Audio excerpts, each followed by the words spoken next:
Hello guys and welcome back to Shikha Classes.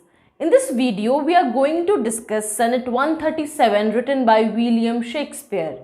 इस सनेट को उसके पहले लाइन से भी जाना जाता है, Thou blind fool love, what dost thou to mine eyes? जैसा कि हम सभी जानते हैं विलियम शेक्सपियर ने 154 सॉनेट्स लिखे. सोनेट 1 से लेके सोनेट 126 तक these sonnets have been addressed to the fair youth. और जो 127 सोनेट से लेकर के 154 सोनेट तक these sonnets are addressed to the dark lady. This sonnet is about speaker's love for the dark lady. बहुत सारे क्रिटिक्स का ये मानना है कि इस सोनेट का स्पीकर और कोई नहीं बल्कि विलियम शेक्सपियर खुद हैं. जैसा कि आपको इस पोएम के हेडिंग से भी पता चल रहा होगा कि स्पीकर लव को डांट रहे हो, जैसे कि तुम बहुत गलत हो जिसने कि मुझे एक गलत रास्ता दिखाया. इस सोनेट के थ्रू स्पीकर ये कह रहे हैं कि मेरी आंखें जो सच्चाई उस डार्क लेडी के बारे में देख रही हैं और मेरा दिल जो चाहता है उस दोनों में काफी फर्क है. इस सोनेट को पढ़कर ही आपको पता चल जाएगा कि डार्क लेडी स्पीकर की मिस्ट्रेस हैं. सोनेट का हम लाइन बाय लाइन एनालाइज करते हैं और इसमें जो फिगर्स ऑफ स्पीच या लिटरेरी डिवाइसेस यूज हुए हैं वो समझते हैं. अगर आपको जानना है कि सोनेट की क्या प्रॉपर्टीज होते हैं, कितने टाइप्स ऑफ सोनेट होते हैं, तो उन पर मैंने एक डिटेल्ड वीडियो बनाया है, आप उसे विजिट कर लीजिए, लिंक मैंने डिस्क्रिप्शन में दिया है. तो इस तरह की किसी भी इंग्लिश सोनेट जिसे शेक्सपियरियन सोनेट भी बोला जाता है, उसके 14 लाइन्स 4 स्टैंजाज में डिवाइडेड होते हैं. शुरू के 3 स्टैंजाज क्वाट्रेन्स होते हैं, यानी कि शुरू के तीनों स्टैंजाज 4 लाइन्स के होते हैं और फाइनल स्टैंजा एक कपलेट होता है, मतलब 2 लाइन का एक स्टैंजा होता है. यूजुअली एक शेक्सपियरियन सोनेट में जो वोल्टा होता है, जो टर्निंग पॉइंट होता है, वो कपलेट में होता है, यानी कि 13th लाइन से स्टार्ट होता है. So let's see the first quatrain और द फर्स्ट स्टैंजा. तो देखिए 4 लाइन्स का है. Thou blind fool love, what dost thou to mine eyes. चलिए ये जो वर्ड्स है दोस्त, दाउ, ये ओल्ड इंग्लिश के वर्ड्स हैं जिन्हें आर्केइक वर्ड्स भी बोलते हैं. मैंने इन टॉपिक्स पे भी वीडियो बनाया है, इसका भी लिंक मैं डिस्क्रिप्शन में दे दूंगी, आप उसे भी विजिट कर लो. Dost means do and thou means you. तो इस फर्स्ट लाइन के थ्रू स्पीकर ये बोल रहे हैं, लव को एक्चुअली वो डांट रहे हैं कि तुम एक अंधे फूल हो, एक मूर्ख हो, तुमने मेरी आंखों के साथ ये क्या कर दिया. तो क्या है कि यहाँ पे हम कह सकते हैं apostrophe figure of speech use हुआ है जब हम किसी ऐसे को एड्रेस कर रहे होते हैं जिससे कि जवाब मिलने की कोई उम्मीद नहीं हो. तो वो क्या है कि आप इस क्वाट्रेन के थ्रू देखिएगा कि वो लव से जैसे सवाल कर रहे हो कि तुमने ये क्या कर दिया मेरी आंखों के साथ. और ऑफ कोर्स लव तो कोई चीज नहीं है जो सामने से रिप्लाई करेगी. That they behold and see not what they सी.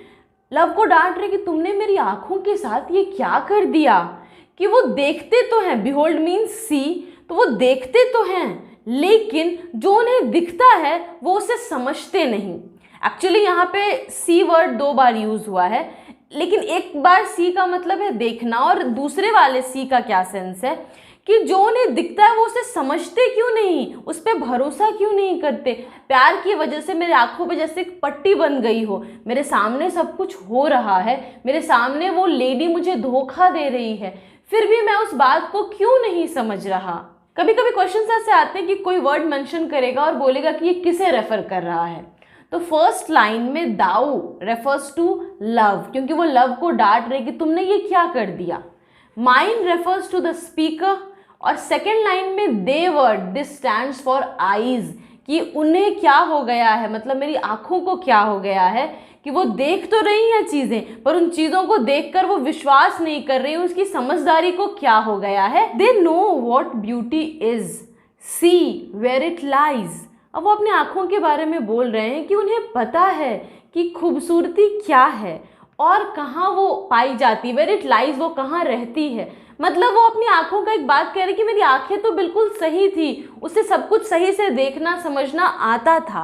एक तरह से कहा जा सकता है कि यहाँ पे आईज को पर्सोनिफाई किया जा रहा है, as if eyes are some human beings which can understand things. क्योंकि यहाँ पे यूज किया ना, they know what beauty is, कि आंखें जानती हैं खूबसूरती क्या है.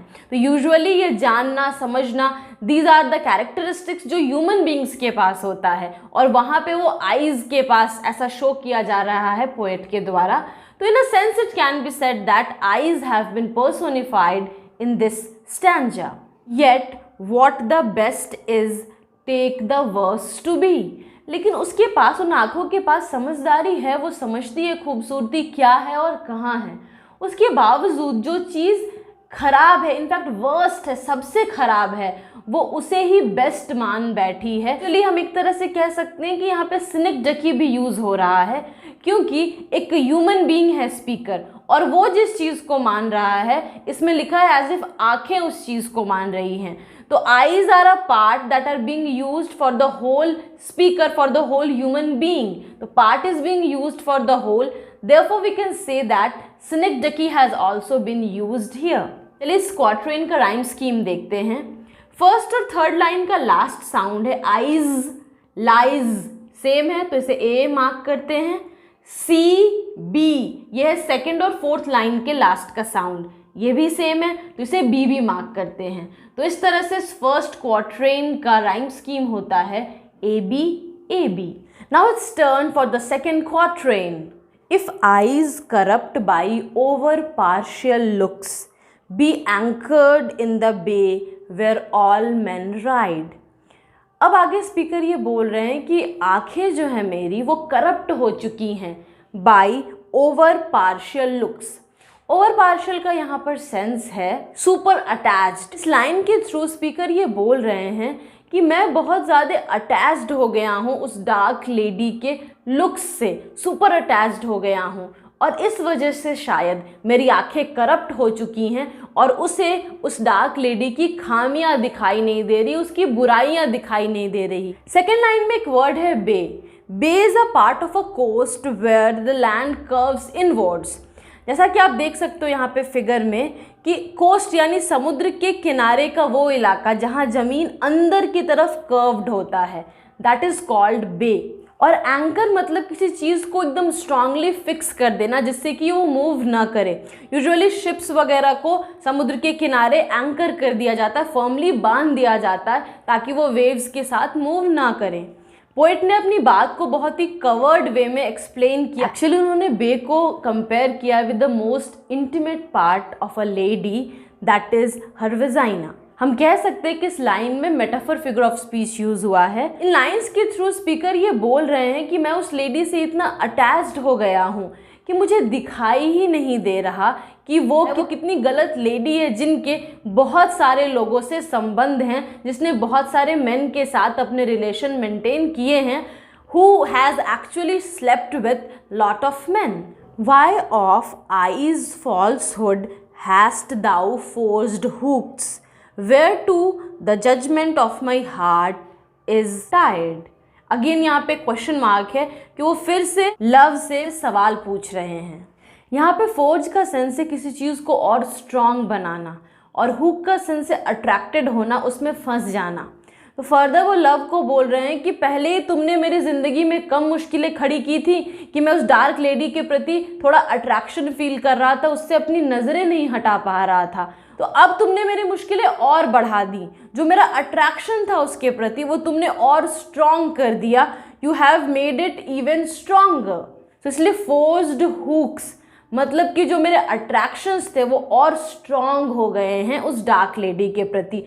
किसकी वजह से? तो मेरे दिल और मेरे प्यार की वजह से। इसलिए वो लव को ही ये क्वेश्चन पूछ रहे हैं कि तुमने मेरी ज़िंदगी में इतनी मुश्किलें क्यों लाई। और ये जो आँखों की फॉल्सहुड थी, जो आँखें समझ नहीं पा रही थी, धोखा खा जा रही थी, वो धोखा अब इतना मजबूत हो गया कि वो मेरे दिल तक पहुँच गया और मेरे दिल के जजमेंट को भी अफेक्ट कर रहा है। हालांकि मैं समझ रहा हूँ क्या सही है क्या गलत, पर फिर भी मेरा दिल सही जजमेंट नहीं दे पा रहा है।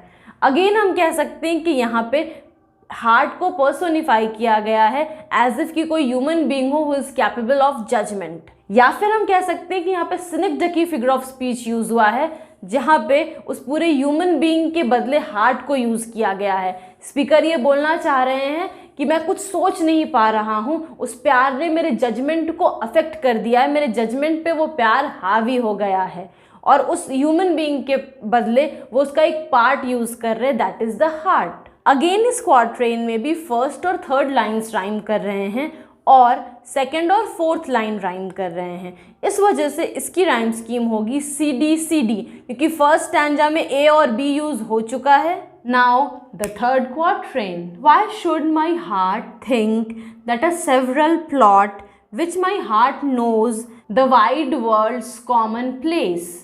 यूजुअली हम लोग सेवरल मतलब समझते हैं बहुत सारा, लेकिन यहाँ पर अ सेवरल प्लॉट है, मीन्स यहाँ पे सेवरल का सेंस है एक प्राइवेट प्रॉपर्टी जैसे हो, और प्लॉट का मतलब तो समझते हैं एक ऐसी ज़मीन जो खाली हो, जिसपे कोई घर कोई बिल्डिंग कंस्ट्रक्टेड नहीं हो, जहाँ पे गार्डन हो सकता है या वो एक खाली ज़मीन हो सकती है। सो इन टू लाइन्स के थ्रू स्पीकर ये बोल रहे हैं कि मेरे दिल ने, मैंने ये कैसे सोच लिया कि वो मेरी प्राइवेट प्रॉपर्टी है, कि वो मेरी चीज़ है जिसे मैं अपना कह सकता हूँ, जबकि मैं ये जानता था कि उसके सभी मेन के साथ रिलेशनशिप है। तो अगेन ऑफ कोर्स किसी भी लेडी के इस दुनिया के सारे मेन के साथ रिलेशन नहीं हो सकते, तो यहाँ पे कोई चीज़ को बढ़ा चढ़ा के बोला गया है। And therefore we can say that hyperbole figure of speech has been used here. Or mine eyes seeing this say this is not to put fair truth upon so foul a face. सबसे पहले आप ये समझ लीजिए कि जो last line है stanza का, उसमें एफ साउंड यूज हुआ है, फेयर फाउल फेस 3 टाइम्स। और जब एक ही लाइन में वर्ड्स के स्टार्टिंग का कॉन्सोनेंट साउंड रिपीट होता है, we say that alliteration is used. Further speaker ये बोल रहे हैं कि मेरी आंखों ने सब कुछ देखा, फिर भी उस खराब चेहरे के ऊपर एक इतना सुंदर नकाब क्यों बना दिया। यहाँ पे फाउल फेस एक्चुअली उसके बैड कैरेक्टर को डिनोट कर रहा है, कोई फिजिकल अपीयरेंस को डिनोट नहीं कर रहा। उसका जो खराब कैरेक्टर है कि वो प्रॉमिस्कुअस है, कि वो लॉयल नहीं है। फेयर ट्रूथ से यहाँ पर सेंस है लॉयलिटी की। वही वो बोल रहे हैं स्पीकर कि मेरी आंखों ने सब कुछ देखा था, फिर भी न जाने क्यों वो धोखा खा गई, क्यों उसने उस खराब कैरेक्टर के ऊपर अपने मन से एक साफ पर्दा चढ़ा दिया, एक लॉयल्टी का पर्दा चढ़ा दिया। अगेन यहाँ पे भी फर्स्ट और थर्ड लाइन राइम कर रहे हैं और सेकंड और फोर्थ लाइन्स राइम कर रहे हैं। सेकंड स्टैंजा में हमने डी पे एंड किया था, तो इस स्टैंजा का राइम स्कीम हो जाएगा E F. Now the final couplet. In things right true my heart and eyes have erred. Erred means to make mistake, गलती करना. And to this false plague are they now transferred. So in lines के through what the speaker is trying to say is कि मेरी आँखों और मेरे दिल से गलती हो गई सही पहचानने में। अगेन हम कह सकते हैं कि यहाँ पे सिनेक्टकी फिगर ऑफ स्पीच यूज़ हुआ है, क्योंकि एक्चुअली स्पीकर ये मीन कर रहे हैं कि मुझसे गलती हो गई, और स्पीकर के बदले यहाँ पे उसकी एक बॉडी पार्ट का नाम है, एक्चुअली 2 बॉडी पार्ट्स का नाम है heart and eyes. And to this false plague are they now transferred. यहाँ पे हम प्लेग से सेंस है वो डार्क लेडी को, जो कि फॉल्स है, जो कि प्रॉमिस्कुअस है, ट्रेचरस है, धोखेबाज है।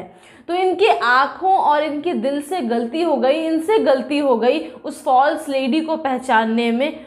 और दुख की बात यह है कि वो अब आईज और हार्ट इनके ना रहे, बल्कि उसकी ओनरशिप ट्रांसफ़र हो गई है। मीन्स कि अब ये दिल इनके काबू में नहीं। यहाँ पे ट्रांसफ़र वर्ड का यही सेंस है कि किसी ओनरशिप को ट्रांसफ़र कर देना, मालिकाना हक को ट्रांसफ़र कर देना। सो इस फाइनल कपलेट में कॉन्क्लूड कर रहे हैं शेक्सपियर अपनी बात को कि वो मानते हैं कि स्पीकर से गलती हो गई उससे प्यार करके, स्पीकर की आंखों और दिल से गलती हो गई, लेकिन दुख की बात यह है कि अब उस डार्क लेडी को, जो एक्चुअली में इनके लिए एक बीमारी बन गई है, एक मुश्किल बन गई है, पर दुख की बात यह है कि उन्होंने उसे अपना दिल और दिमाग दे चुका है। और ये बात कि वो लेडी प्रॉमिस्कुअस है, धोखेबाज है, इस बात से भी वो चैन से नहीं रह पा रहे हैं।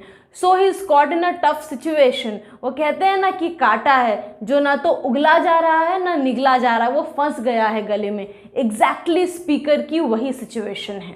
Now the themes that have been discussed in this poem are love, judgement and morality. अब अगर एग्जाम में आपसे ये थीम्स पूछ दे तो इन 3 पॉइंट्स को लेकर के आप अच्छे से नोट्स बना लेना। जो चीज़ें मैंने आपको एनालिसिस के वक्त समझाई है, लाइन बाय लाइन मैंने एक्सप्लेन किया है, बस उन्हीं पॉइंट्स को यूज़ करके आप इन तीनों चीज़ों पे एक नोट बना सकते हो। लव के पॉइंट को एक्सप्लेन कर सकते हो कि प्यार जो है वो एक पागलपन जैसा है, जो अगर किसी को हो जाता है तो उसके बाद उसे सामने वाले की गलतियां दिखाई भी देती हैं, फिर भी वो उस प्यार से मुक्त नहीं हो पाता, उससे हट नहीं पाता। इस पॉइंट को आप इस पोएम के कॉन्टेक्स्ट में अच्छे से एक्सप्लेन कर देना। मोरालिटी से सेंस है मोरल वैल्यूज़ की, तो इसमें आप उन पॉइंट्स को रख सकते हैं कि कैसे वो उस लेडी से प्यार करते हैं, उसके वैल्यूज़ मोरल नहीं हैं, वो एक धोखेबाज औरत है जो बहुत सारे लोगों से रिलेशन मेंटेन करती है। तो जजमेंट के थीम को भी आप इसी तरह से एक्सप्लेन कर सकते हो इस सोनेट के कॉन्टेक्स्ट में कि किस तरह से अपने लाइफ पार्टनर को, अपने प्यार को चुनने में, जज करने से गलती हो जाती है और उस गलती को हमें अपने लाइफ टाइम कैरी करना पड़ता है। नाउ एक क्वेश्चन उठता है कि ये सोनेट किस मीटर में लिखा गया है। अगर आप नहीं जानते कि मीटर क्या होता है तो उस पर मैंने वीडियो बनाया है, लिंक डिस्क्रिप्शन में, आप जाके विजिट कर सकते हो, देख सकते हो, समझ सकते हो अच्छे से। हाँ, जहाँ तक इस सोनेट की बात रही तो ये एक इंग्लिश सोनेट है, मतलब इंग्लिश स्टाइल ऑफ सोनेट में लिखा गया है। तो वैसे सोनेट्स का मीटर होता है आयम्बिक पेंटामीटर, मीन्स हर एक लाइन में पेंटामीटर यानी 5 फीट होते हैं। और आयम्बिक का सेंस क्या है कि 1 फीट में 2 सिलेबल्स होंगे, पहला वीक और फिर strong, weak syllable then strong syllable then weak syllable then strong syllable, ऐसे 5 पेयर्स होंगे हर एक लाइन में।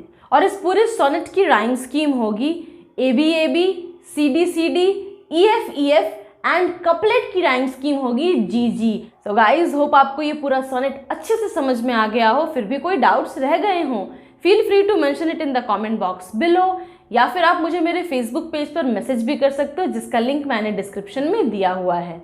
सी you in the next video with a new topic. Till then keep smiling, have wonderful days. और अगर आपको किसी और टॉपिक पे वीडियो चाहिए तो काइंडली कमेंट सेक्शन में लिखकर बताइए, मैं पूरी कोशिश करूंगी कि आपके डाउट्स को क्लियर कर सकूं। Thanks a lot.